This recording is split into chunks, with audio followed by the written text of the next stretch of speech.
que también se van conectando. El día de hoy vamos a seguir con la segunda sesión del módulo 1 del curso de Derecho Laboral y Seguridad Social. Para ello, por favor, recordarles en primer lugar que no es necesario que vayan consignando su asistencia en la caja de comentarios, puesto que a lo largo de la ponencia estaremos enviando un formulario donde podrán consignar todos sus datos oportunamente. Ahora presentar a la doctora Sandra La Rosa Chávez, quien llevará a cabo esta segunda sesión del módulo 1 de este curso de Derecho Laboral y Seguridad Social. La doctora es abogada por la Pontificia Universidad Católica del Perú y asociada del estudio Dama Legal Advisors. El día de hoy nos dará a conocer un tema muy importante que es la prueba y carga de la prueba. Para ello, doctora, el Círculo de Estudios de Derecho Laboral de Yuxta Leyen, en organización con el Instituto de Capacitación Jurídica, le da la más cordial bienvenida para que pueda disertar un tema muy importante y nosotros gustosos de tenerla en esta casa. Este espacio es todo suyo, doctora. Muy buenas tardes. Bueno, buenas tardes, Fiorella. Muchas gracias por la invitación a Yuxta Leyen y al Instituto de Capacitación Jurídica. Es bastante importante, interesante que continuemos, pese a esta etapa de pandemia, actualizándonos en conceptos jurídicos y en general conversando sobre estos temas. Y bueno, agradezco también a los participantes que se han conectado hoy día y que me van a acompañar. Cualquier duda, igual, bueno, espero que la hagan en el chat y vamos así conversando. A ver. Para empezar, quisiera compartir mi pantalla y que me confirmen si es que se puede ver bien. A ver, denme un segundo. A ver.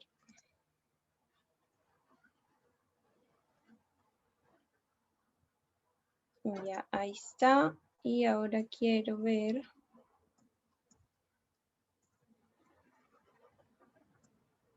Ya. ¿Me podrían confirmar que estoy compartiendo bien la pantalla? Sí, doctora, todo bien. Perfecto. Bueno, como ya comunicó Fiorella, vamos a empezar hoy día a hablar sobre prueba y carga de la prueba. Y bueno, en realidad el tema es bastante amplio, puede dar para un curso de diplomado o para todo un curso de pregrado, pero vamos a tratar de enfocarnos en lo más importante y hacerlo de la manera más dinámica posible y resumida, ¿no? Bueno, a ver, para empezar, quiero ver, ya, perfecto. Bueno, tenemos que tener en cuenta que el derecho a la prueba es un derecho fundamental, y es un derecho fundamental de carácter complejo, porque está compuesto por varios otros derechos, digamos que en su conjunto generan o forman parte de este derecho a la prueba, que a su vez forma parte del derecho al debido proceso, ¿no? Entonces, estamos ante un derecho que incluye varias cosas. Una de ellas es, en primer lugar, la posibilidad de ofrecer medios probatorios, ¿no? Como partes en el proceso, debemos estar en la capacidad de ofrecer nuestros medios probatorios, para lo cual, como ya vamos a ver en unas siguientes láminas, no podemos hacer esto en cualquier momento, ¿no? Existen reglas, etapas en las que, en principio, solamente estamos posibilitados de presentar estos medios probatorios, porque como todo derecho existen límites, ¿no? Además de la posibilidad de ofrecer medios probatorios, tenemos la posibilidad, o debemos tener, mejor dicho, el derecho a que se admitan estos medios probatorios ofrecidos. Nuevamente existen límites para ello. Tenemos además el derecho a que se actúen los medios probatorios que ya se admitieron, ¿no? Una vez que estemos en la etapa probatoria y el juez, antes de empezar la actuación de pruebas, admite estos medios probatorios, tenemos derecho a que se lleven a cabo todos los medios que ya hayan sido admitidos. Por otro lado, y esto es muy importante, quizás la parte central del derecho a la prueba, es el de la valoración, y acá faltaría agregar adecuada, de las pruebas actuadas, ¿no? Muchas veces nos quedamos en la sencilla aportación de las pruebas, se actúan las pruebas, pero llega la sentencia y no existe ninguna valoración de las pruebas actuadas. Entonces, es muy importante que se valoren adecuadamente las pruebas. Adecuadamente porque sabemos que el simple hecho de señalar que se tuvo conocimiento de tal medio probatorio, se observó, se verificó que tal persona señaló tal en el proceso, no es suficiente, ¿no? Este es un punto en el que normalmente se caen los jueces, porque muchas veces, ya sea por flojera, por distintos motivos, no se valoran adecuadamente las pruebas. Y es importante que verifiquemos ello, ¿no? Que se tenga en cuenta por qué razón se deja de lado un medio probatorio aportado y actuado. Y además, qué hechos o qué elementos del medio probatorio que se aporta son los que generan la convicción en el juez. Además de la valoración, bueno, existe el derecho a conservar los medios probatorios, que esto está vinculado en general a la prueba anticipada, ¿no? Que en laboral quizás no se ve mucho. Y el derecho, bueno, a la debida motivación a partir de los medios probatorios valorados, ¿no? Como señalaba, lo central es que se valoren adecuadamente las pruebas y que esto esté reflejado en una sentencia debidamente motivada. Tenemos así que entonces, bueno, una cita que resume de qué trata el derecho a la prueba es la de Davis Echandía, en la que señala que probar es aportar al proceso por los medios y procedimientos de ley, no de cualquier manera ni en cualquier momento, los motivos o las razones que generen el convencimiento o la certeza en el juez sobre los hechos.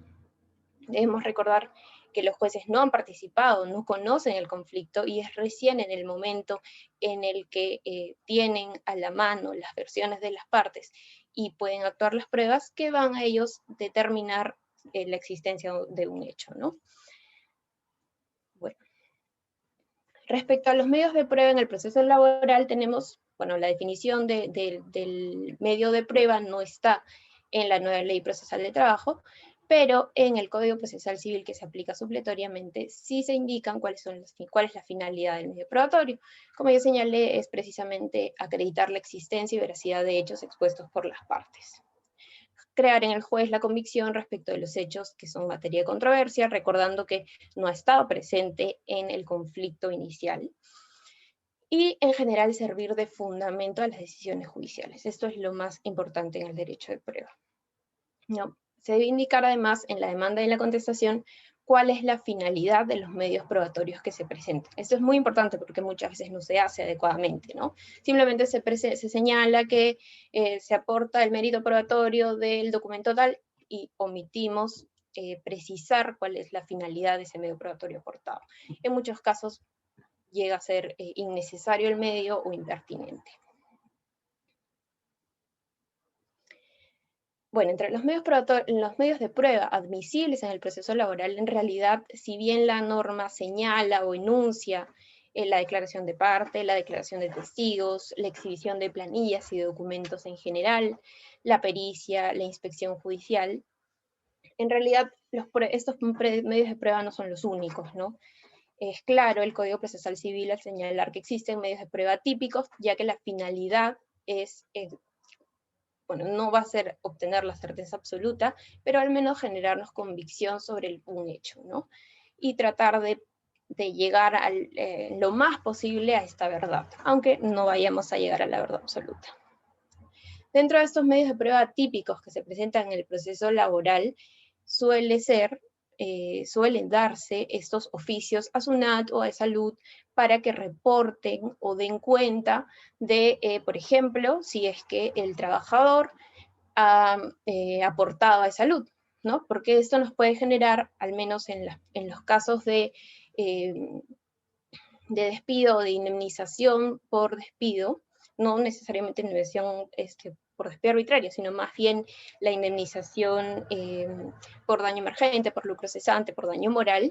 Muchas veces la parte empleadora requiere probar que el trabajador ha continuado laborando después del despido, ¿no? Entonces no se ha generado este evento tan dañoso como muchas veces puede presentarlo el trabajador. Entonces en estos casos es que se oficia a SUNAT o se oficia a Salud, ¿no? Entre otros. Esos son algunos de los medios probatorios que serían atípicos y que se presentan comúnmente en el proceso laboral. Respecto a la oportunidad para presentar los medios de prueba, ya había indicado que no podemos presentar, si bien tenemos el derecho a aportar medios probatorios, no lo podemos hacer en cualquier momento ni cuando se nos da la gana, ¿no? En principio, los medios probatorios deben aportarse en la demanda y en la contestación de demanda, solo en estas etapas. Sin embargo, excepcionalmente se admite presentar medios probatorios cuando se tratan de hechos nuevos o cuando no hubiese tenido la parte que aportó el medio o que debía aportar el medio la oportunidad o la posibilidad de ofrecerlo desde la demanda o desde la contestación, ¿no? Es decir, hechos que se hubiesen conocido con posterioridad. Ahora, aparte de esta regla excepcional que ya existe, se ha señalado incluso en el Pleno Jurisdiccional Nacional Laboral y Procesal del 2018 que es posible aportar medios probatorios en segunda instancia. Me disculpen, pero me muero de...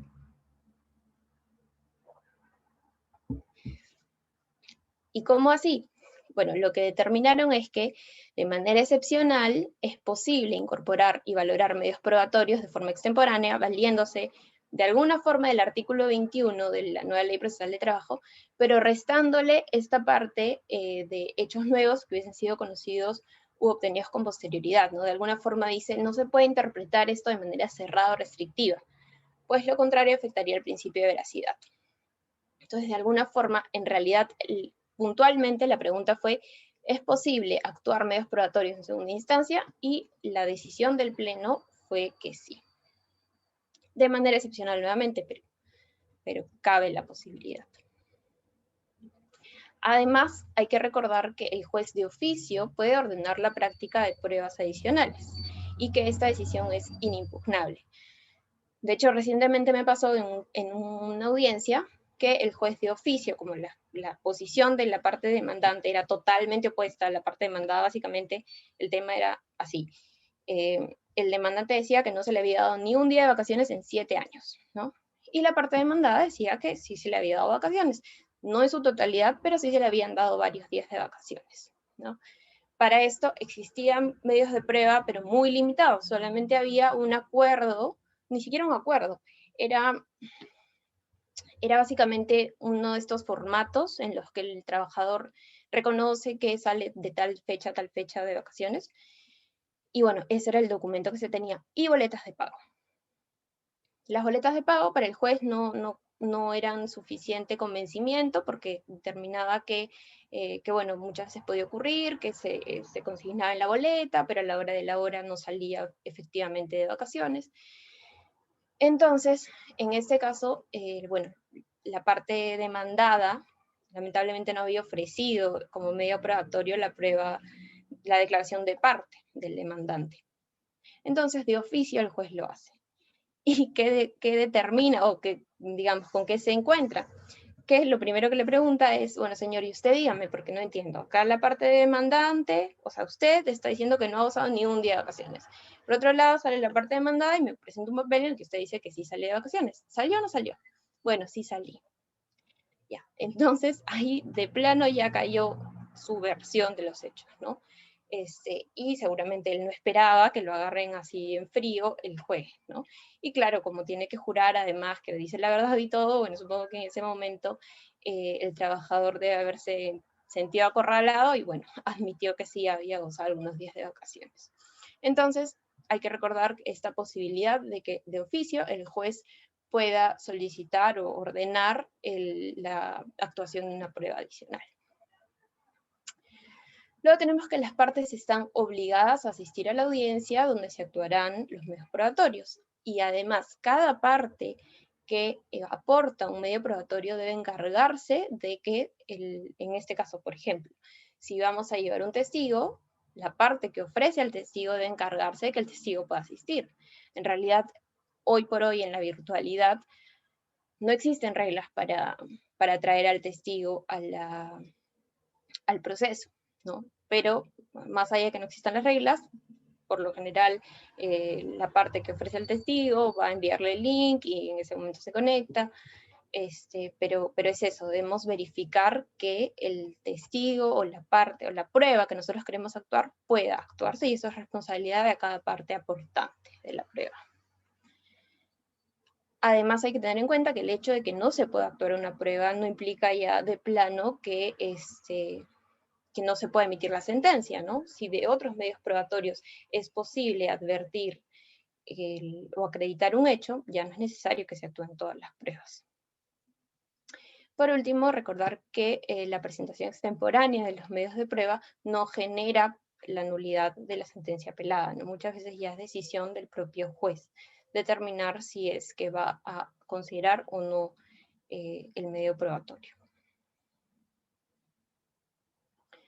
Respecto de la actuación de medios de prueba, bueno, en el proceso ordinario se actúan en la audiencia de juzgamiento y en los procesos abreviados se actúan en la audiencia única.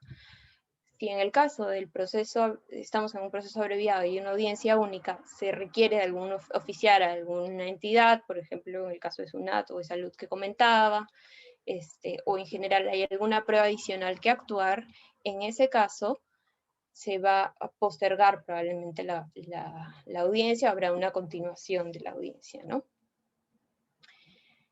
En cuanto a las recomendaciones en sí que podría brindarles para las actuaciones probatorias en general, para las audiencias que vienen llevándose a cabo virtualmente, bueno, lo primero, o algo muy importante, es que podamos verificar la conexión de internet para poder llevar a cabo la audiencia sin contratiempos y garantizar también la puntualidad de, por ejemplo, los testigos que vayamos a llevar a la audiencia, ¿no? Es importante estar en constante coordinación con el especialista legal, comentarle al inicio de la audiencia, o digamos, en estos actos preparatorios que suelen haber antes de la audiencia, comentarle al especialista legal que, por ejemplo, va a entrar un testigo o que tal persona tiene algún problema de conexión. En general, estar en constante comunicación con el especialista legal, ¿no?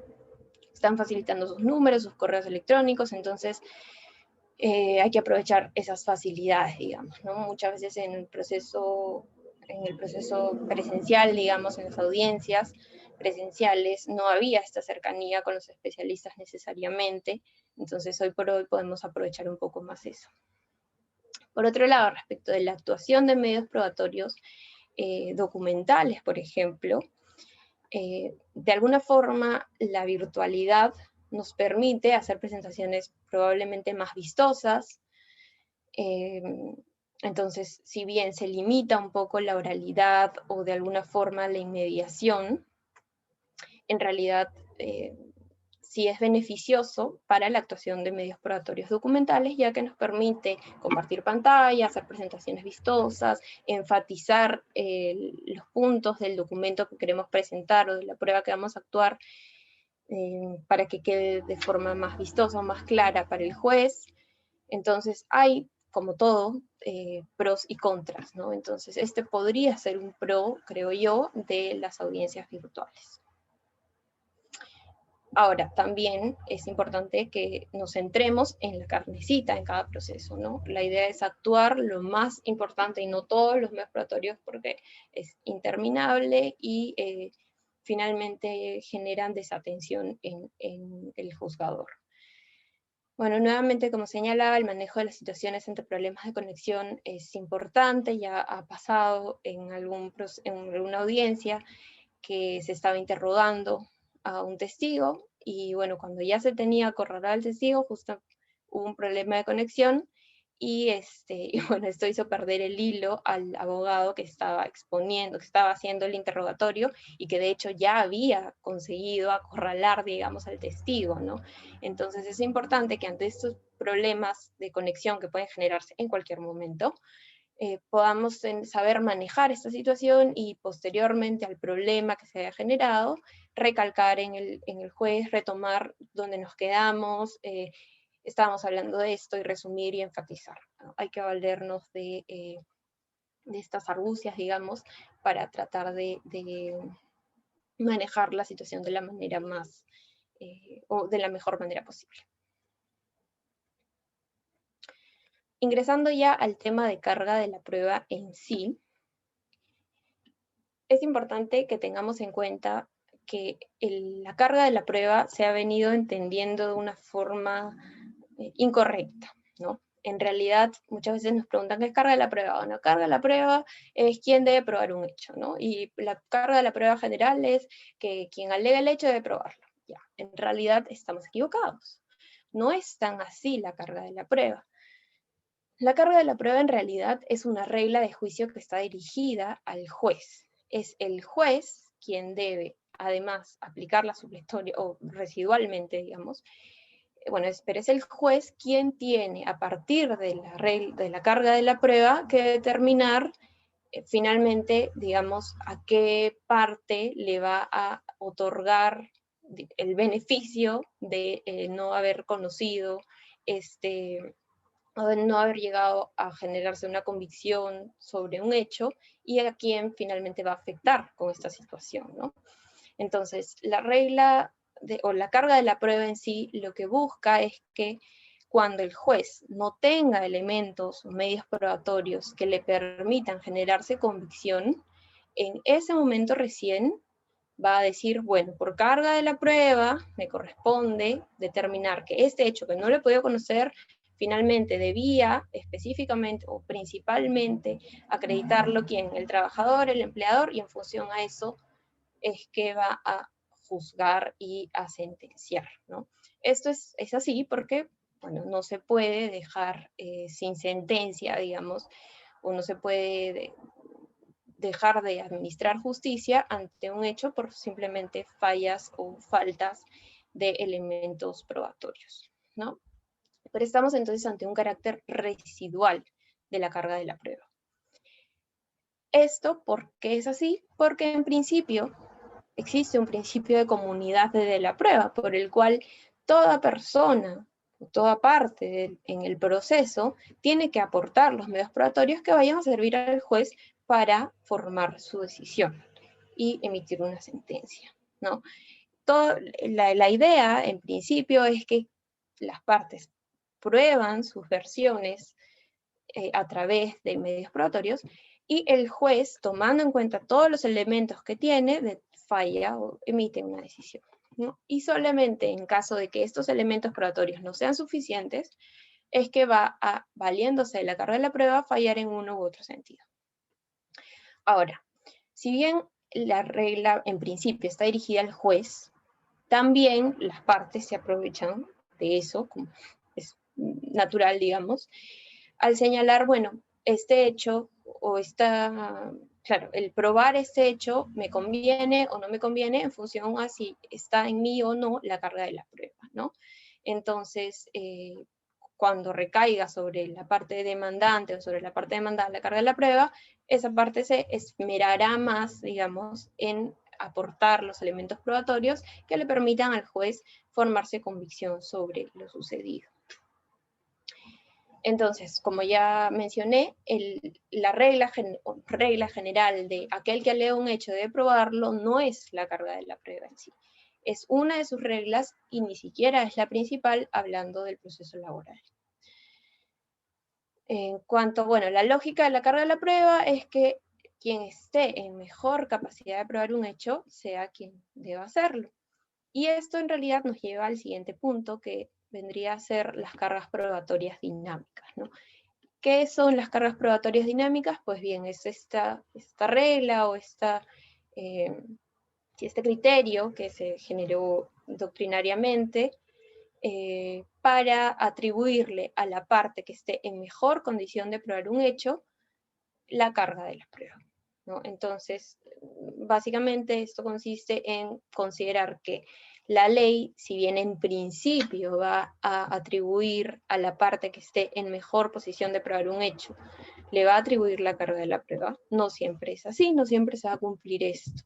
Entonces, en ese momento en el que la ley falla, perdón, en ese momento en que la ley falla o que está siendo, que no está siendo equitativa, digamos, en ese momento es que se permite al juez, digamos, determinar que la carga probatoria que la carga probatoria que establece la ley no debe ser así, ¿no? Y se le debe trasladar la carga probatoria a la otra parte. Hay quienes dicen que en el proceso laboral las cargas probatorias dinámicas, digamos que son la regla. En realidad no es así porque la regla es la regla, la que está en el artículo 23 de la nueva Ley Procesal de Trabajo, digamos, las reglas que están ahí señaladas, ¿no? Entonces, lo que sucede es que las cargas probatorias dinámicas surgieron como esta idea de que no siempre quien alega el hecho es quien está en mejor posición de probarlo. Y ello ya es conocido en los procesos laborales, y por ende es que se han establecido reglas especiales, como vamos a ver a continuación. Bueno, este principio o criterio de cargas probatorias dinámicas se basa en un principio de solidaridad y de colaboración entre las partes. Y en principio debe ser excepcional.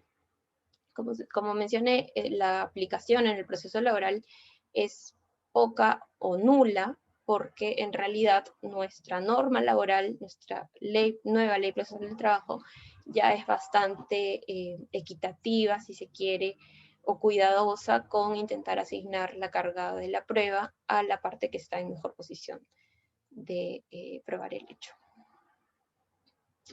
Bueno, como señalaba entonces, entre las reglas de carga de la prueba en el proceso laboral, no tenemos, si bien si se enuncia como regla digamos, esta idea general de que quien alega un hecho debe probarlo, en realidad existen otras reglas que vendrían a ser quizás más importantes o más comunes, o de aplicación más común, ¿no? Estas reglas vendrían a ser, por un lado, para el trabajador, la carga de la prueba le exige acreditar o ser quien pruebe la fuente normativa de la que deriva el derecho que invoca, por un lado. Esto es muy común, por ejemplo, cuando el trabajador va a señalar que se le adeudan comisiones, ¿no? Sí, que se me adeuda por 5 años de servicio, comisiones de tal a tal, porque a mí me ofrecieron dar, no sé, 500 soles de comisión por cada producto vendido, qué sé yo. Ahora, si es que el trabajador no aporta la política o no el contrato del que nace esas comisiones, o del que se generan esas comisiones que alega, en realidad debería ser al trabajador al que se le castigue con la carga de la prueba, digamos, ¿no? Porque es él quien está llamado a acreditar la existencia de este derecho a comisiones que menciona. Además, la nueva Ley Procesal de Trabajo le atribuye al trabajador la obligación, la carga de la prueba del motivo de nulidad que invoca, ¿no? En el despido nulo, en principio, es el trabajador quien debe acreditar la existencia de este motivo prohibido. Sin embargo, como vamos a ver en las próximas láminas, esto no es tan así, porque en realidad esto ya se ha venido desfigurando un poco en lo que sucede cotidianamente. Igual el trabajador es quien debería o quien debe probar el acto de hostilidad que alega padecer, así como la existencia del daño que alega. Nuevamente, al igual que respecto del motivo de nulidad invocado específicamente o principalmente en temas de despido nulo, en temas de alegación de daños o de existencia de daños, han habido ya varios criterios jurisprudenciales según los cuales en realidad se presume el daño a partir de un determinado hecho, como podría ser el daño moral derivado del despido, de un despido, ¿no? Esto en realidad va y viene, ¿no? Tenemos un criterio, un pleno en el 2018 que dice que se presume, luego sale el 2019 que dice que no, y así está bastante variable. Pero digamos que ya son oportunidades en las que los jueces consideran que esta carga probatoria no es tan como nos pinta la ley, ¿no?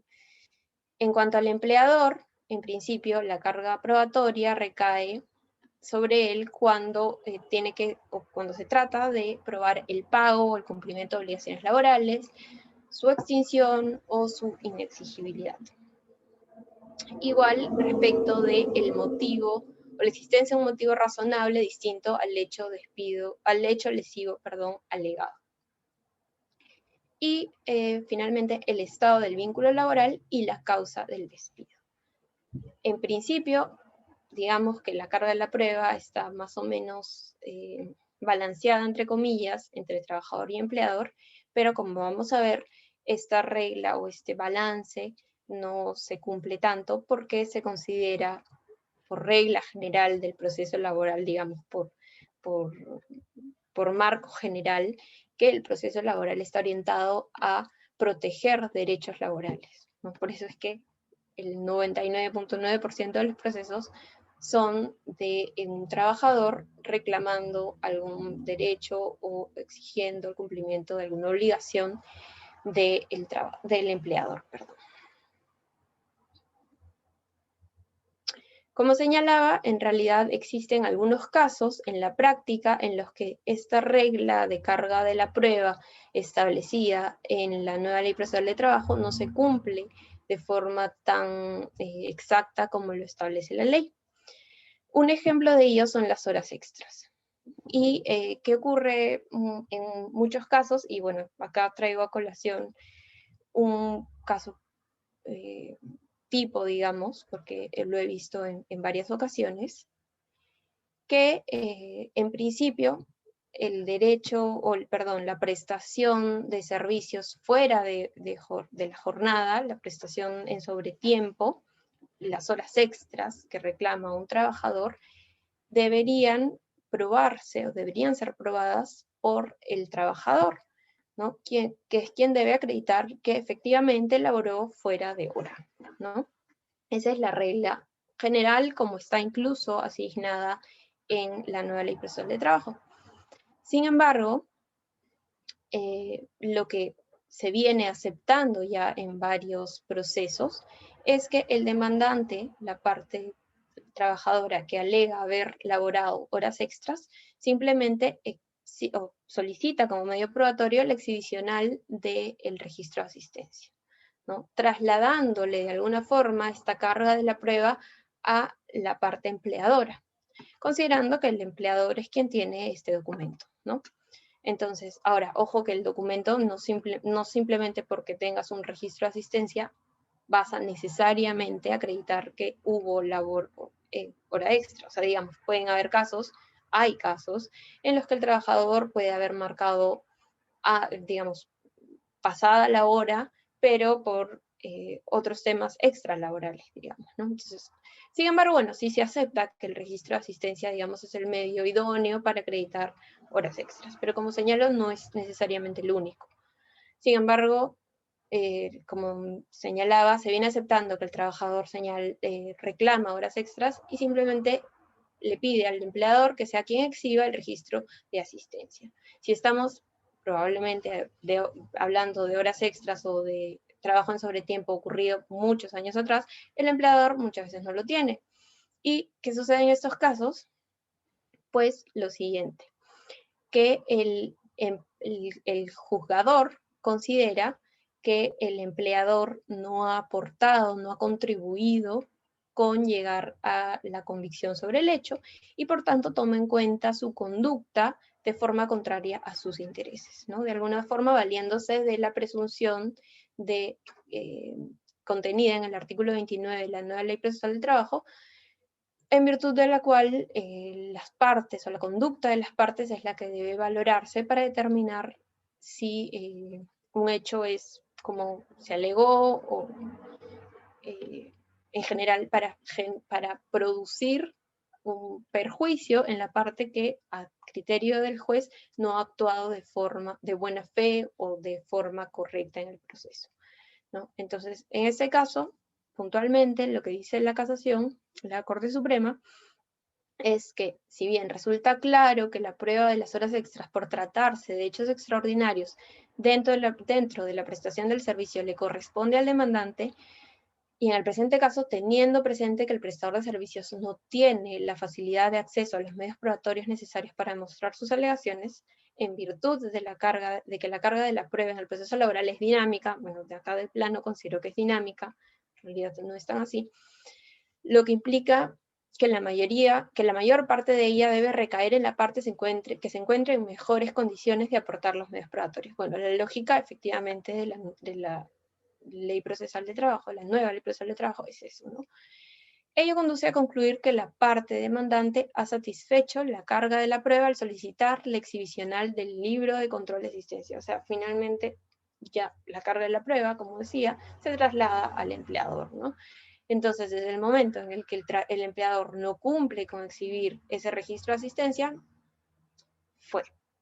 Porque se va a considerar que lo que alegó la parte demandante es verdad. Entonces, bueno, continúa el criterio jurisprudencial señalando que en virtud del artículo 29, concordante con el artículo 282, es señalar que la conclusión que asume el juez de la causa resulta acorde con lo manifestado por la parte demandante en la audiencia de juzgamiento. Y bueno, en este caso, además, aparentemente hubo un tema de rebeldía que, con mayor razón, le jugó en contra, digamos, a la parte empleadora. Ahora, sobre este punto específico de las horas extras, y en general, para todos estos casos en los que comúnmente ocurra que se invierta la carga de la prueba o que se le traslade la carga de la prueba a la parte empleadora, es importante recordar que existe este decreto legislativo, el 1310, que en su artículo 3.4 señala que para todo efecto legal, los empleadores están obligados a conservar los documentos y constancias de pago de obligaciones laborales económicas solamente hasta 5 años después de efectuado el pago.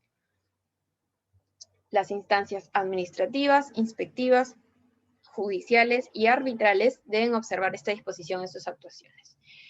Esta regla, esta norma, no la suelen aplicar los jueces, en realidad muchas veces la omiten simplemente, pero no está de más considerarla dentro de la defensa de la parte empleadora cuando cuando se le atribuya la carga de la prueba del cumplimiento de pago de derechos laborales. Por otro lado, tenemos, bueno, los indicios, en realidad no es por otro lado, es continuando con lo que ya venía señalando, un artículo que se viene utilizando con mucha frecuencia y nuevamente ya quizás hasta de forma abusiva, es el artículo 23.5 de la nueva Ley Procesal de Trabajo, que le atribuye un especial lugar dentro del proceso laboral a los indicios, a la prueba indiciaria. ¿Qué es lo que dice este artículo puntualmente?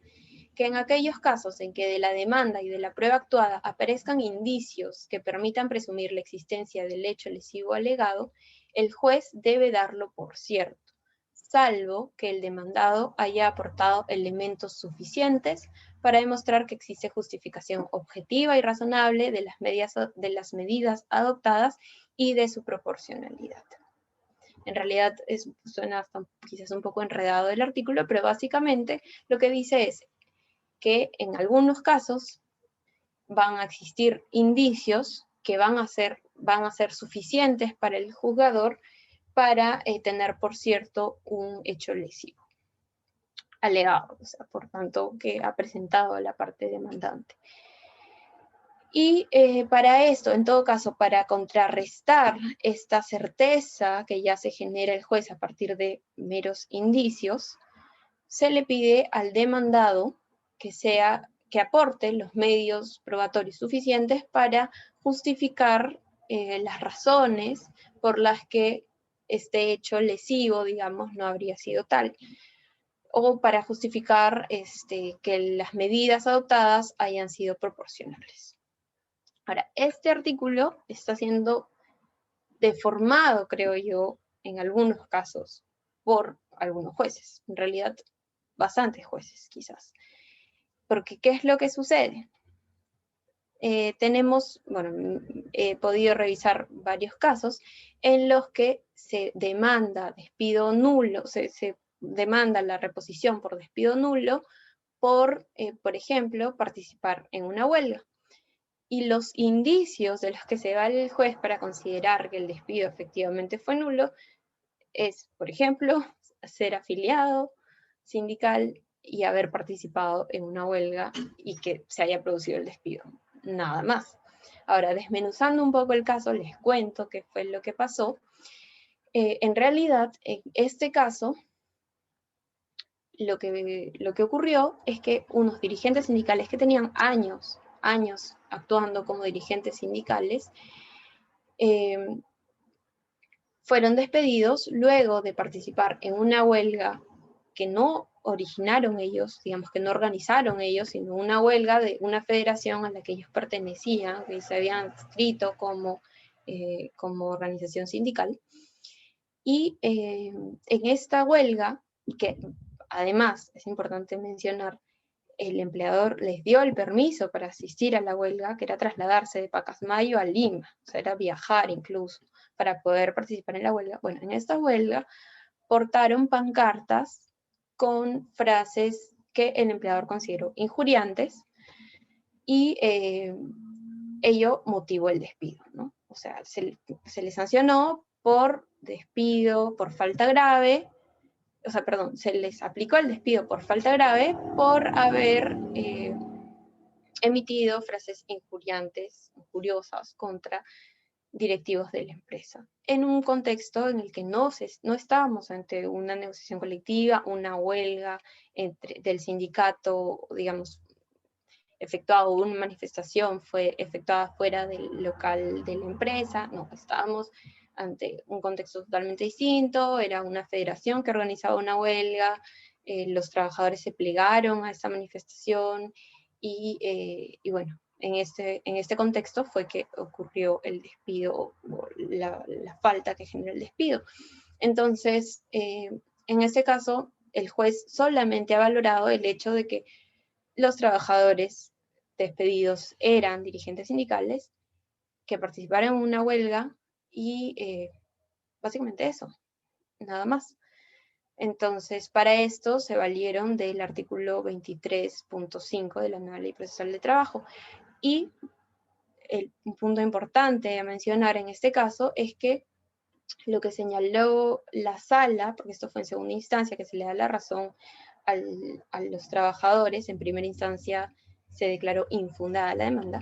Bueno, en segunda instancia la sala considera que el simple hecho de participar en la huelga, de ser dirigente sindical, genera los indicios, y por otro lado que el empleador aplicó esta medida del despido de forma desproporcional. Entonces, ¿qué significa ello? Que se ingresó a analizar la proporcionalidad del hecho, cuando en realidad la proporcionalidad de la sanción aplicada a una falta, ¿no?, nos demuestra que no estamos ante un caso propiamente de despido nulo, sino más bien ante un caso que en todo caso pudo haber sido de despido arbitrario, si se quisiera, ¿no?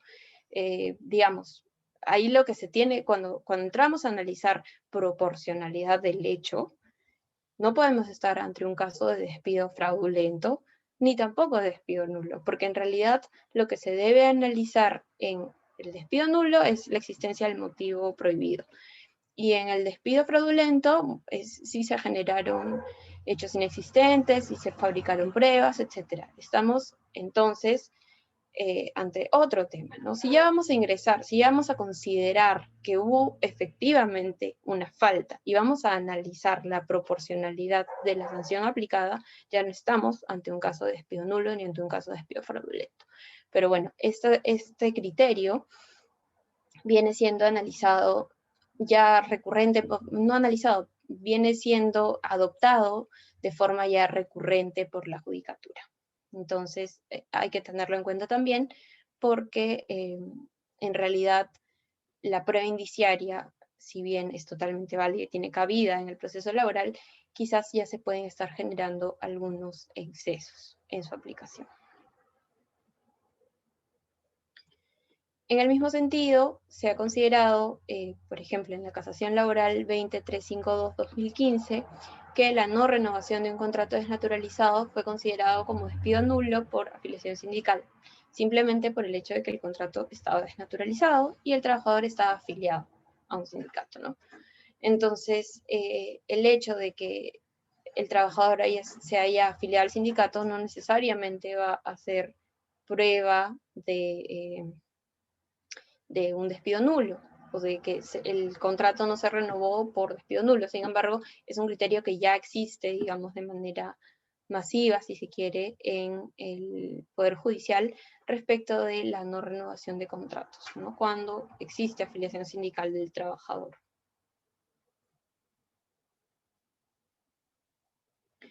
Bueno, ingresando a las presunciones en el proceso laboral, tenemos la presunción de laboralidad, que es, bueno, es bastante conocida, por la cual una vez que se acredita la prestación personal de servicios, se presume la existencia de la relación laboral a plazo indeterminado, ¿no? Salvo que exista prueba en contrario. Estamos ante una presunción juris tantum. Esta regla es general y digamos, bastante común en todos los procesos de reconocimiento de vínculo laboral. Y, bueno, más bien en este escenario, en este caso de reconocimiento de vínculo laboral, el empleador es quien debe aportar todos los medios probatorios para señalar que efectivamente no hubo subordinación. Si bien existió prestación personal de servicios, no hubo el elemento de la subordinación, y para ello en muchos casos se deberá recurrir a prueba indiciaria y bueno, en general a poder acreditar esta falta de todos los elementos de la relación laboral. Por otro lado, la presunción que se deriva de la conducta de las partes es la que ya mencionaba respecto de horas extras, ¿no? Basta que una de las partes no muestre el interés suficiente o, más que el interés, no sea lo proactiva, lo suficientemente proactiva en el proceso para que se pueda entender en varios casos que su posición en realidad debe ser, o mejor dicho, que se debe, digamos, tutelar a la otra parte, ¿no? Dado que esta parte no proactiva, no colaboradora, está actuando de forma contraria al proceso y a la obtención de una certeza, ¿no? Bueno, puntualmente en la casación laboral 17885 del 2017 del SANTA, se señaló más o menos cuáles deben ser los criterios que se deben seguir para considerar que aplicable esta presunción derivada de la conducta de las partes. Y para ello se concluyó que, bueno, la conducta debe ser manifiestamente contraria a la ética. Esto quiere decir, debe evidenciarse que la parte a la que se aplica esta presunción está actuando de forma tal que busca entorpecer o perjudicar la continuidad del proceso y la obtención de una verdad o de llegar a obtener una versión lo más fidedigna posible de los hechos, ¿no? Además, el magistrado debe sustentar las razones por las que aplica la presunción legal. No basta señalar, bueno, aplico la presunción legal porque, no sé, no se presentó tal prueba. Hay que ahondar en las razones por las que se va a aplicar esta presunción. Y además, debe entenderse que las conclusiones que puede sacar el juez son de orden fáctico por el establecimiento de los hechos, y en modo alguno puede servir como razón única o determinante de una sentencia que haga caso omiso de la cuestión de derecho. O sea, debemos considerar esto solamente, digamos, las conclusiones son solo de orden fáctico, ¿no? No es que por el simple hecho de que la prueba que se haya presentado, por el simple hecho de que se perjudique a una parte que no colaboró con el caudal probatorio, no es que ya de plano esto haga que la versión de la otra parte o el derecho de la otra parte tenga que ser tutelado.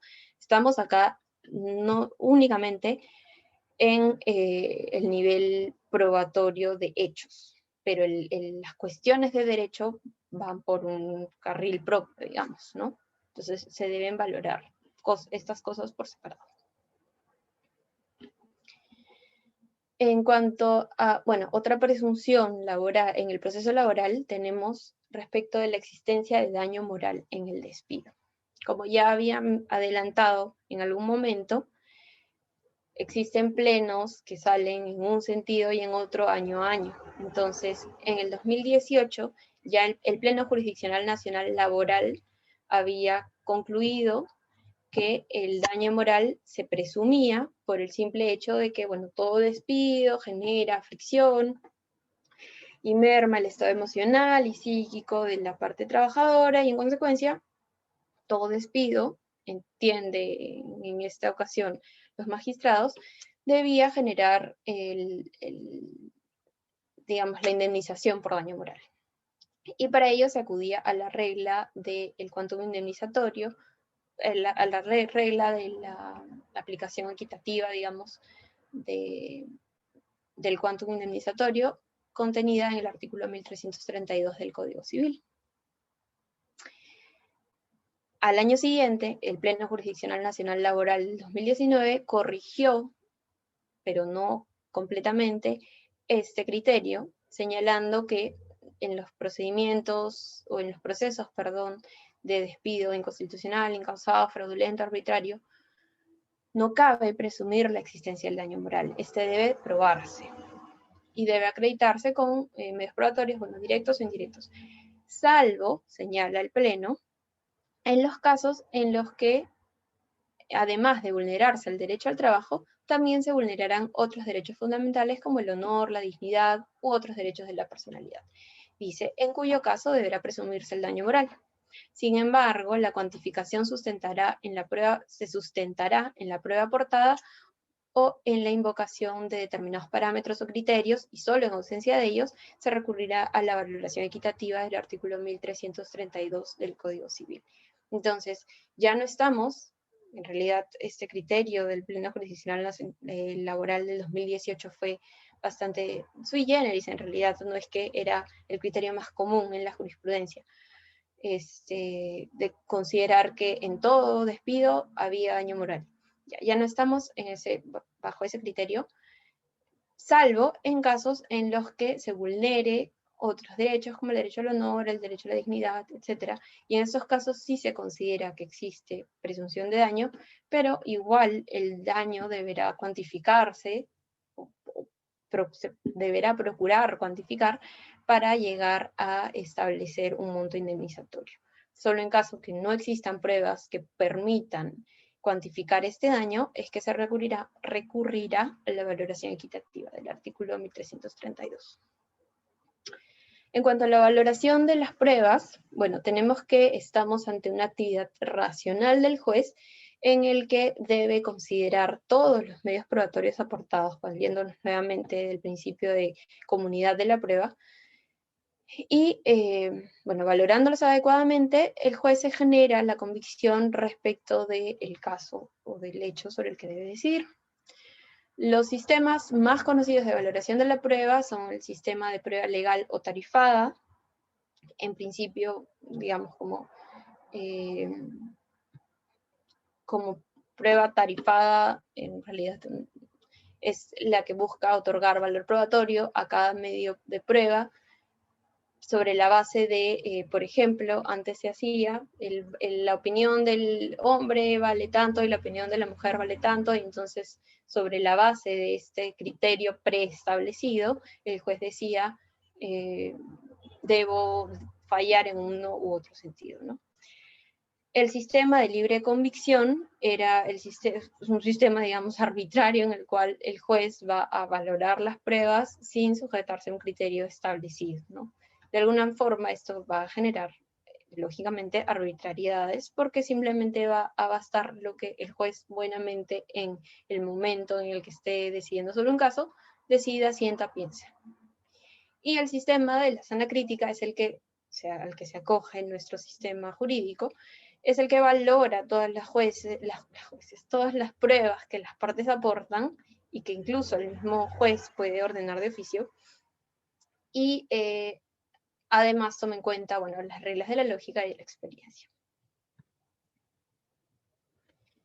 En cuanto a medios probatorios, bueno, que sean pertinentes, innecesarios, improcedentes o innecesarios, tenemos que en principio los medios probatorios deben buscar que las partes puedan aportar o, digamos, soportar las versiones que dan respecto a los hechos, ¿no? Entonces, si hay hechos que no requieren de prueba, vamos a estar ante un hecho impertinente, ¿no?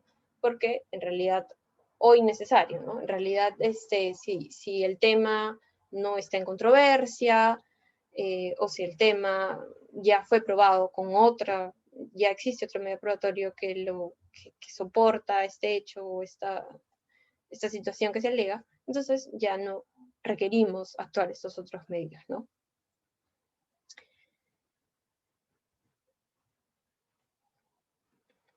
En cuanto, bueno, a la clasificación de los criterios de la valoración probatoria, tenemos que en las declaraciones de parte, por ejemplo, el juez debe valorar las respuestas sobre los hechos de materia que son objeto de controversia cuando son categóricos. Es decir, aquellas respuestas que vayan a darnos, digamos, hechos o que van a generar cierta convicción, ¿no?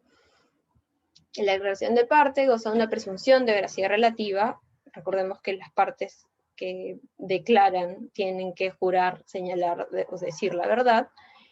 Y se puede mostrar eso, o sea, el hecho de que juren decir la verdad, ya lo vemos en nuestros políticos, no necesariamente nos va a acreditar que el hecho sea así, ¿no? En muchos casos pueden haber mentido y entonces el declarante incluso puede rectificarse, como vemos que ocurre en nuestra política también. Por otro lado, la negativa de declarar y las respuestas evasivas se pueden entender como una conducta obstruccionista y perjudicar a la parte que declara o a la parte que pretendía beneficiar esta declaración, ¿no? Todas estas conductas son evaluadas y valoradas por los jueces. La declaración asimilada de una de las partes es muy importante gracias a la oralidad e inmediación en los procesos laborales. El juez evalúa y valora el tipo y forma de respuesta, si es que la respuesta es dubitativa, si es que la respuesta es contradictoria, si es que existe nerviosismo, si es que hay un silencio prolongado, etc. Por ejemplo, un hecho que está siendo muchas veces valorado por los jueces es si es que en las audiencias virtuales de repente vemos que una parte está con el celular, mirando para un lado, o con la mirada perdida, ¿no? Todas estas situaciones pueden jugar en contra. Del mismo modo, bueno, si es que apagaran la cámara, lo primero que va a hacer el secretario judicial es exigir que se prenda la cámara, ¿no? Porque también es una circunstancia, digamos, negativa, ¿no? Y que puede generar falta de convicción sobre lo que va a alegar esa parte.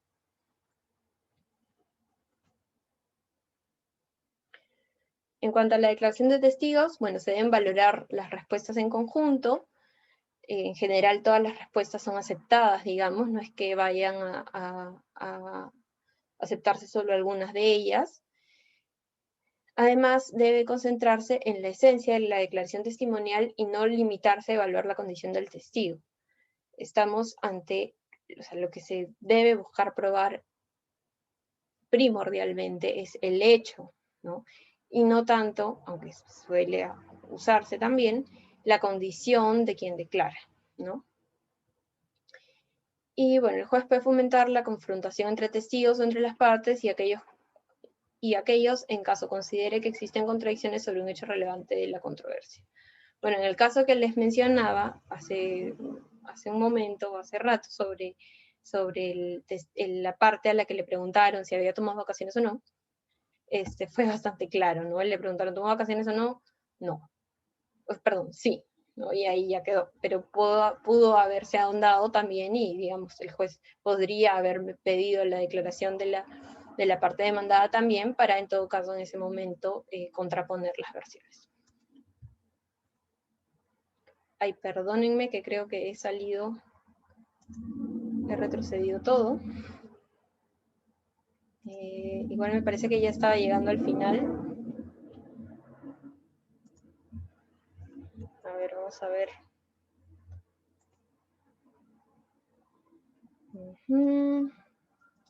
Bueno, igual ya son las 7, quizás ya están bastante agotados, así que creo que sí, ahí ya estaba terminando. Bueno, me faltaban un par de diapositivas. La prueba documental, bueno, los instrumentos públicos o aquellos que tienen fecha cierta o son de mayor valor probatorio que los documentos meramente privados. Sí, efectivamente, existe de por sí en los documentos notariales mayor certeza de los hechos, ¿no? Genera una mayor convicción en el juzgador. Sin perjuicio de ello, debemos recordar que en el proceso laboral lo más importante es el principio de primacía de la realidad. Entonces, eso es, digamos, el principio rector del proceso y en general de las relaciones laborales, porque va a primar lo que se verifique en la realidad, independientemente de lo que pueda señalar un documento. Luego, el expediente administrativo inspectivo goza un particular valor probatorio en un proceso laboral, más aún si se tiene relevancia sobre la controversia de las partes en conflicto y tiene calidad de cosa decidida en sede administrativa. En realidad, muchas veces se suele utilizar simplemente el acta de infracción como ya prueba casi cierta, digamos. O mejor dicho, como que lo que determinó el inspector en un acta de infracción, muchas veces se suele traer al proceso como ya un hecho cerrado, leal y sacramentado, y no es tan así, ¿no? En realidad el acta de infracción es solo el inicio del procedimiento sancionador y que muchas veces puede tener, como todo, muchos errores, por lo que no se le debería dar la importancia que se le está dando, que se le da en muchas ocasiones en el proceso laboral.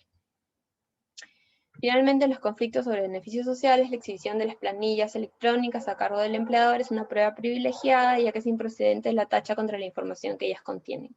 Bueno, efectivamente, las planillas electrónicas pasan por, digamos, ya el filtro de SUNAT y en general están, digamos, ya bastante parametradas como para que luego se tenga que, en el proceso judicial, cuestionar cada planilla electrónica, ¿no? O digamos, que se cuestione cómo se llevó a cabo la declaración o, digamos, la veracidad de este documento, cuando en realidad es un documento ya bastante, como señalaba, parametrado.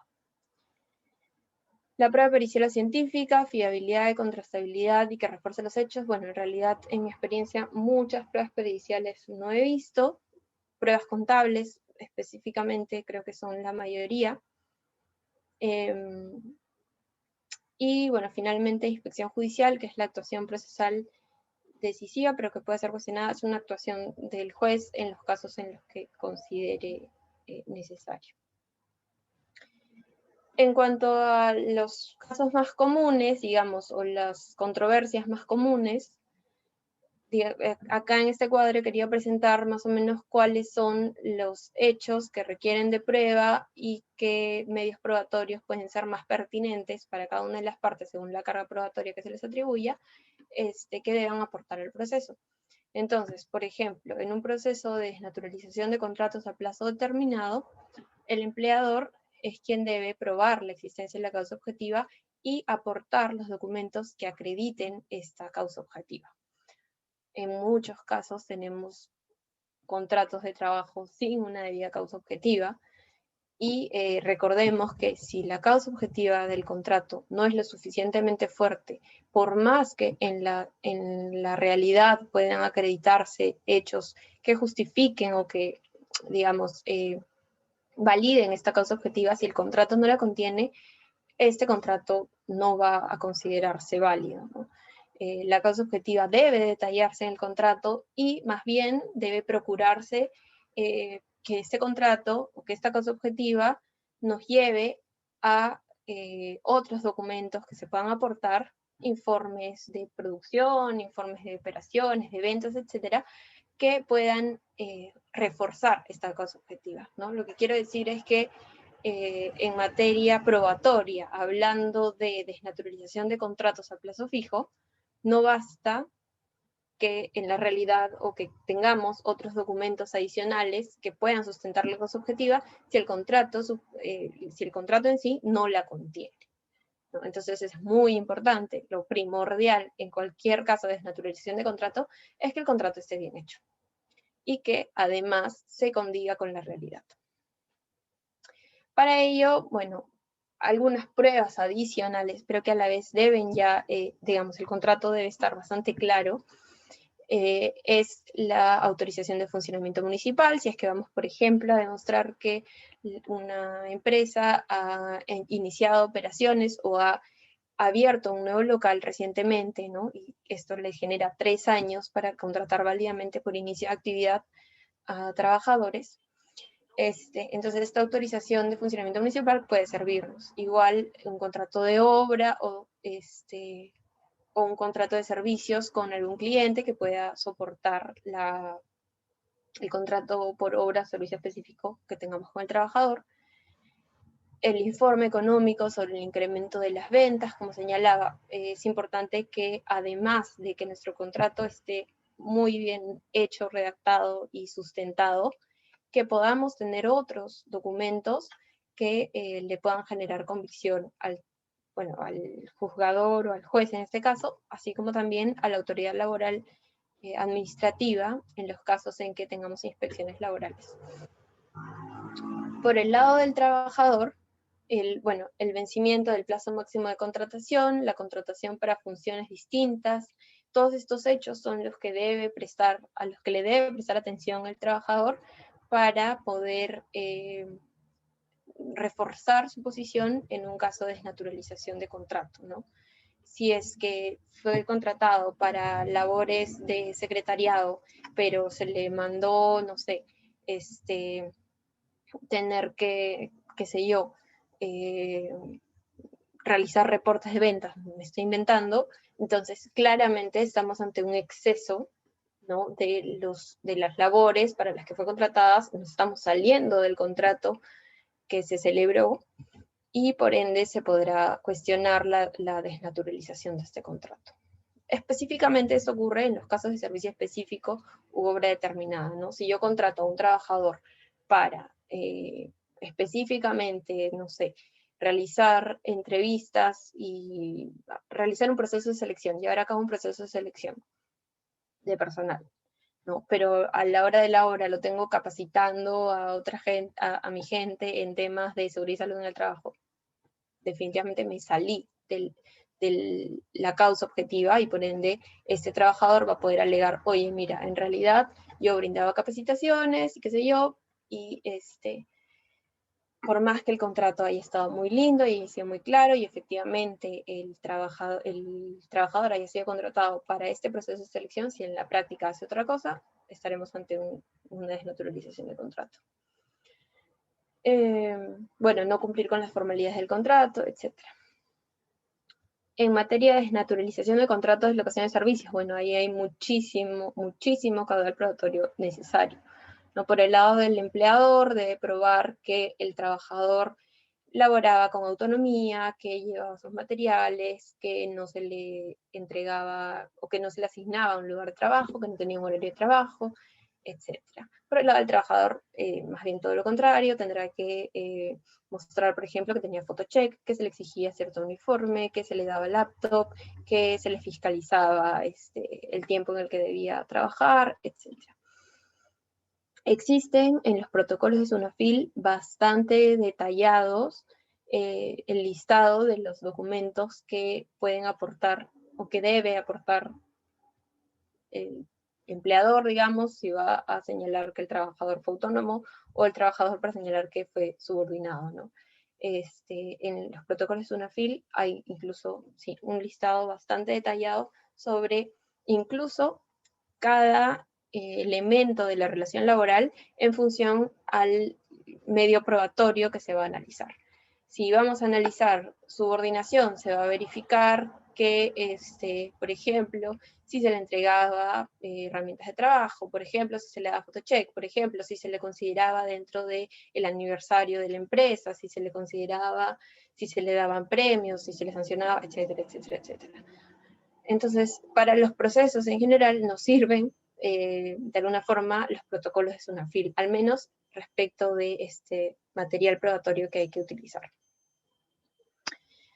En indemnización por accidente de trabajo y enfermedad profesional, el cumplimiento de seguridad y salud en el trabajo, demostrar la negligencia del trabajador, por ejemplo, es bastante común que existan accidentes de trabajo, que si bien puede haber habido un incumplimiento del empleador, no todos los empleadores son unos santos, en realidad puede haber habido incumplimientos del empleador, pero a la vez pueden existir negligencias del trabajador. Entonces es importante que se valoren ambas cosas, ¿no?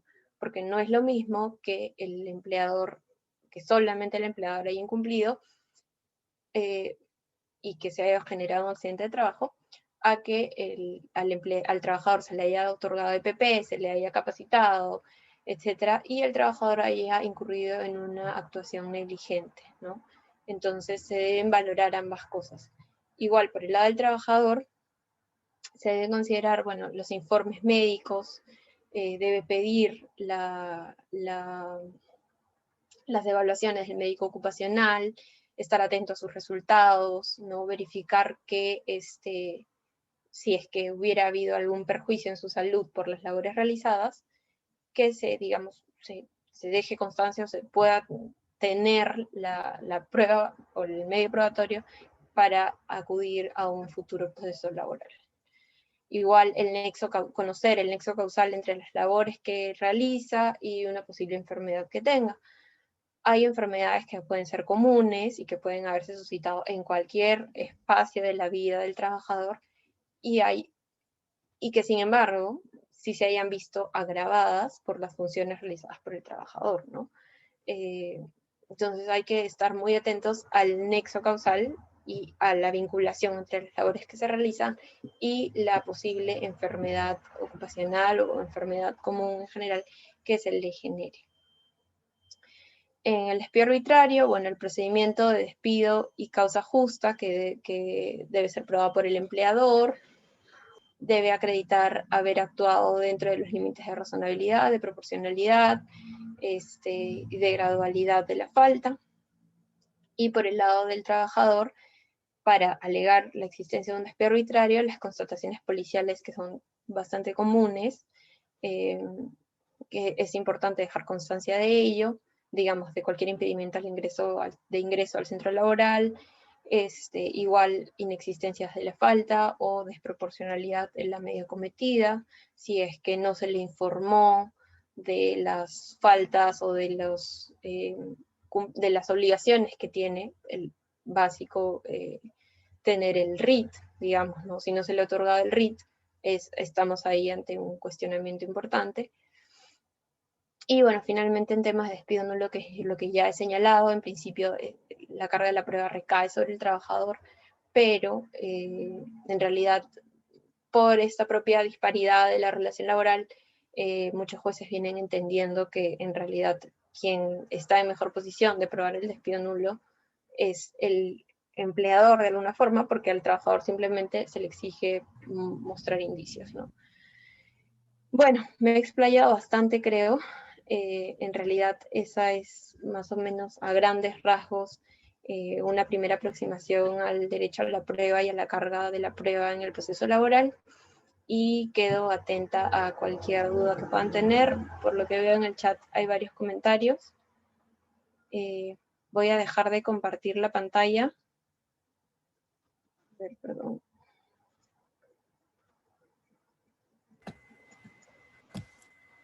Listo, doctora. Muchas gracias por su excelente ponencia y sobre todo sobre un tema muy importante, lo que viene a ser la carga de la prueba, y entender muy bien ese concepto realmente es vital porque es como la matriz esencial dentro de un proceso laboral. Bien, doctora, si me permite, como usted mismo lo ha señalado, hay varias preguntas en la caja de comentarios. Procederé a leerlas cada una de ellas. Sin antes, por favor, recordarle a los participantes que ya se está enviando el formulario que deben rellenarlo, que estará durante 15 minutos en la caja de comentarios, ya que este no será compartido en el grupo general. Bien, doctora, la primera pregunta es de la participante Nicole Cortés. Ella nos menciona: buenas noches, doctora. En caso quiera presentar un medio de prueba extemporáneo, ¿es válido si lo presento en la misma audiencia? ¿Qué pasaría en ese supuesto o qué debería hacer el juez? Sí, en realidad lo más probable es que el juez vaya a cuestionar la oportunidad del medio probatorio. En realidad, finalmente, quien dirige el proceso y quien va a determinar si corresponde o no la valoración o la admisión de ese medio probatorio es el juez, ¿no? Esta regla de que excepcionalmente se permite la presentación es únicamente una potestad del juez. Lógicamente, las partes van a tratar de hacer valer su derecho de que la oportunidad es la contestación, la demanda y la contestación. ¿No? Se puede intentar, digamos, no es que por esto debería generarse algún supuesto de multa, pero lo más probable es que se rechace el medio probatorio, especialmente si el medio probatorio fuera presentado o aportado por la parte demandada, ¿no? Nuevamente valiéndonos de este marco general o de este principio tuitivo que es el que rige el proceso laboral.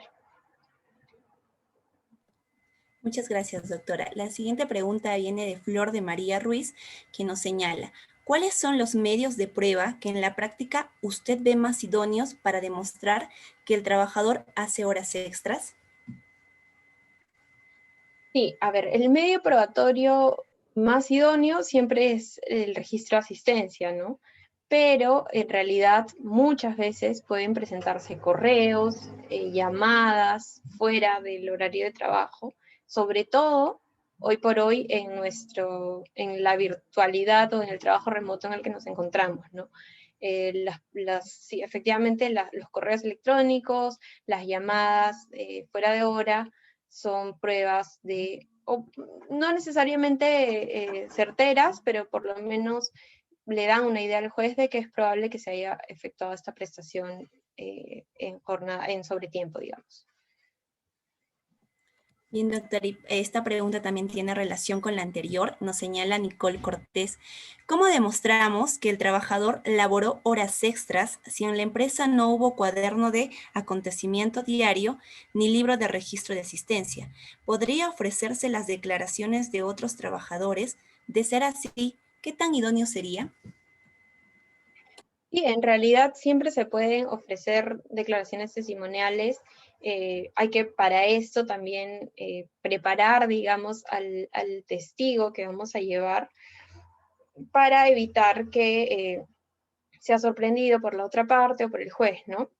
Cuando digo preparar, no digo en ningún momento faltar a la verdad. Simplemente digo que es importante que la parte o el testigo que vayamos a presentar esté debidamente informado sobre qué se le puede preguntar, sobre cuál va a ser, digamos, la intención de la contraparte y qué hechos, finalmente, o sobre qué hechos él o ella debe tratar y absolver las preguntas, ¿no? En realidad sí es factible llevar testigos. Normalmente, sí, en realidad no es que lo haya visto mucho en la práctica, porque quien podría ser testigo del trabajador quizás sea su jefe inmediato, y el jefe inmediato difícilmente va a prestar su testimonio para el trabajador en lugar de para el empleador, ¿no? Pero digamos que sí cabe. Como mencionaba, quizás lo más adecuado sea poder presentar mensajes de texto, correos que se hayan generado o encargos que se le hayan dado fuera de hora, ¿no? Muchas gracias, doctora. Bien, otra pregunta nos dice, buenas noches, ¿podría dar un ejemplo de la inversión de la carga de la prueba? Sí, bueno, en realidad la inversión de la carga de la prueba vendría a ser, eh, si la carga de la prueba está en la norma laboral bajo una determinada, o sea, de una forma, considerar que por carga probatoria dinámica y por facilidad de a qué parte le es más sencillo acreditar un hecho, se traslada esta carga de la prueba, ¿no? Un ejemplo es el de las horas extras que mencionaba, que si bien en principio quien debe acreditar la realización de horas extras es el trabajador, ¿no? Es él quien debe acreditar haber prestado o haber realizado trabajos en sobretiempo, en realidad se le atribuye finalmente al empleador esta carga de la prueba, en tanto que el trabajador simplemente señala, bueno, que se exhiba el registro de asistencia que eso le compete al empleador, y por ende ya, digamos, con eso es considerado como que ya se trasladó la carga de la prueba, ¿no? De alguna forma ese podría ser un ejemplo de inversión de carga de la prueba. Muchas gracias, doctora. Otra pregunta. Con la nueva ley, ¿se puede interponer una demanda como única pretensión el reconocimiento de las remuneraciones devengadas y beneficios sociales? ¿O solo se interpone como pretensión accesoria a una demanda de despido nulo? Discúlpame que no he podido escuchar bien la pregunta porque ya se va a... No sé por qué no he estado cargando bien mi laptop. Un No se segundo para... preocupe, doctora. Ya. Listo, le vuelvo a repetir la Sí, pregunta, por doctora. favor. Listo. Nos menciona, con la nueva ley se puede interponer una demanda como única pretensión el reconocimiento de las remuneraciones devengadas y beneficios sociales, o solo se interpone como pretensión accesoria a una demanda de despido nulo. No, digamos, a ver, en realidad muchas veces lo que se suele presentar es, por un lado, se pide la reposición en un proceso, y o se pide como pretensión accesoria o se pide en un nuevo proceso el pago de una indemnización por daño emergente o por lucro cesante, por lo general, que vendría a reemplazar, que en realidad no es así, las remuneraciones devengadas, ¿no? Pero claro, no vas a pedir, en realidad, pedir simplemente remuneraciones devengadas en un proceso sin la existencia de un despido nulo, probablemente sí sea rechazado. Si en cambio se formula bajo una pretensión indemnizatoria por lucro cesante, por un hecho dañoso, como vendría a ser un despido, sí sería válido. Gracias, doctora. Carlos Alberto nos pregunta, ¿puedo presentar una denuncia ante SUNAFIL para solicitar pago de horas extras con chat de WhatsApp ante mi jefe directo o solicitando cuaderno de asistencia en la tienda de supermercado donde trabajé? Sí, sí es posible, digamos, presentar ante SUNAFIL las denuncias con los medios probatorios pocos que pueda tener, sin duda. En realidad lo que va a hacer SUNAFIL en ese caso es más bien, SUNAFIL sí va a exigirle al empleador que presente todas las pruebas, o sea, que acredite el cumplimiento de sus obligaciones, ¿no? Entonces, ahí en realidad cuando se presenta, uno puede ir a SUNAFIL y decir, ha pasado A, B, C, no tienes que aportar los medios probatorios porque ya es la labor de SUNAFIL fiscalizar y verificar que se hayan cumplido los derechos laborales. En realidad, a SUNAFIL no es que haya que presentar mayor medio probatorio. Otra pregunta viene a ser de Mariano Silva, que nos señala, si no se exhibe un contrato a plazo fijo en el proceso y el trabajador alega haberlo suscrito, ¿ello sería suficiente para afirmar que existe una causa objetiva si es que sí está acreditada la No temporalidad hago del sonar, servicio que la gente manda prestaba el con trabajador? veces y hace. Ya sé, hija, yo también estoy en clase, no que estaba viendo un poco. Por favor, ¿podrían apagar su audio? Sí, Doctora, le vuelvo a repetir, sí, disculpe por la favor. interferencia. Listo. Si no exhibe un contrato a plazo fijo en el proceso y el trabajador alega haberlo suscrito, ello sería suficiente para afirmar que existe una causa objetiva si es que sí está acreditada la temporalidad del servicio que prestaba el trabajador. No, en realidad, en los casos de desnaturalización de contrato, porque entiendo que a lo que se refiere es si es que el trabajador denuncia digamos, el reconocimiento de la desnaturalización del contrato y lo que pretende es el reconocimiento de un vínculo laboral a plazo indeterminado, si fuera esta la figura y dice yo no tengo el contrato suscrito, ¿no? En realidad, el simple hecho de no tener el contrato ya va a hacer que se considere que el vínculo laboral es a plazo indeterminado, porque el contrato escrito es necesario para la verificación de una contratación temporal válida, ¿no? O sea, es indispensable el contrato escrito. Más allá de que existan causas de la temporalidad, lo primero que va a pedir el juez es verificar que el contrato sea, el contrato temporal esté por escrito.